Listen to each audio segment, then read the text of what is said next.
ಒಂದ್ ಕಡೆ ಈಗಾಗಲೇ ಅಮಿತ್ ಶಾ ರಾಜ್ಯಕ್ಕೆ ಆಗಮಿಸಿರುವಂತಹ ಬೆನ್ನಲ್ಲೇ ಅವರಿಗೆ ಬಿಸಿ ಮುಟ್ಟಿಸುವಂತಹ ತಂತ್ರಕ್ಕೆ ಕಾಂಗ್ರೆಸ್ ಮುಂದಾಗ್ತಾ ಇದ್ರೆ, ಇತ್ತ ತೆರಿಗೆ ವಿಚಾರದಲ್ಲಿ ಕಾಂಗ್ರೆಸ್ ಸರ್ಕಾರದಿಂದ ಹೊಸ ನಾಟಕ ಶುರುವಾಗಿದೆ ಅಂತ ವಿಜಯೇಂದ್ರ ಹೇಳ್ತಿದ್ದಾರೆ. ತಮ್ಮ ವೈಫಲ್ಯಗಳನ್ನ ಮುಚ್ಚಿಕೊಳ್ಳೋದಕ್ಕೆ ಹೊಸ ನಾಟಕವನ್ನ ಆಡ್ತಾ ಇದೆ. ಈಗಂತ ಮೈಸೂರಿನಲ್ಲಿ ಬಿಜೆಪಿ ರಾಜ್ಯಾಧ್ಯಕ್ಷ ವಿಜಯೇಂದ್ರ ವಾಗ್ದಾಳಿಯನ್ನು ನಡೆಸಿದ್ದಾರೆ.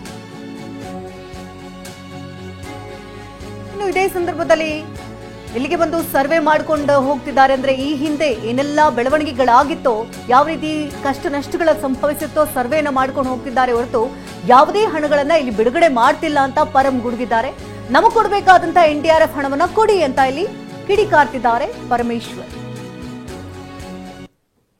ಅವ್ರು ಏನು ಉತ್ತರ ಕೊಡ್ತಾರೆ? ಈಗಾಗಲೇ ಅವ್ರು ಹೇಳಿದ್ದಾರೆ, ನಾವೆಲ್ಲ ಕೊಟ್ಬಿಟ್ಟಿದ್ದೀವಿ, ಏನು ಕೊಡೋದು ಉಳಿದಿಲ್ಲ ಅಂತ ಹೇಳಿದ್ದಾರೆ. ಅದು ಅತ್ಯಂತ ದೊಡ್ಡ ಸುಳ್ಳು ಹೇಳಿರ್ತಕ್ಕಂಥದ್ದು. ನಮ್ಮ ಹಣಕಾಸಿನ ಸಚಿವರು, ಈ ದೇಶದ ಹಣಕಾಸಿನ ಸಚಿವರು ಸುಳ್ಳು ಹೇಳ್ತಾರೆ ಅಂದರೆ ಅದಕ್ಕಿಂತ ದೊಡ್ಡ ಅನಾಹುತ ಯಾವುದೂ ಇಲ್ಲ. ನಮಗೆ NDRFನಲ್ಲಿ ಇಲ್ಲಿಯವರೆಗೂ ಒಂದೇ ಒಂದು ರೂಪಾಯಿ ಬಂದಿಲ್ಲ.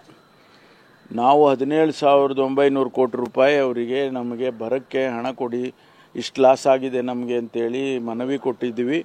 ಅವರು ಕೇಂದ್ರದ ತಂಡ ಬಂದು ಪರಿಶೀಲನೆ ಮಾಡಿ ನೋಡಿಕೊಂಡು ಹೋಗಿದ್ದಾರೆ. ಅದಾದ ಮೇಲೆ ಇಲ್ಲಿಯವರೆಗೂ 1 ರೂಪಾಯಿ ಹಣ ಬಿಡುಗಡೆ ಮಾಡಿಲ್ಲ. ಅವರಲ್ಲಿ ಹೇಳ್ತಾರೆ, ಅದು ಕೂಡ ಸದನದಲ್ಲಿ ಹೇಳ್ತಾರೆ, ಪಾರ್ಲಿಮೆಂಟಲ್ಲಿ ಹೇಳ್ತಾರೆ, ನಾವು ಕರ್ನಾಟಕಕ್ಕೆ ಕೊಡೋದೆಲ್ಲ ಕೊಟ್ಬಿಟ್ಟಿದ್ದೀವಿ.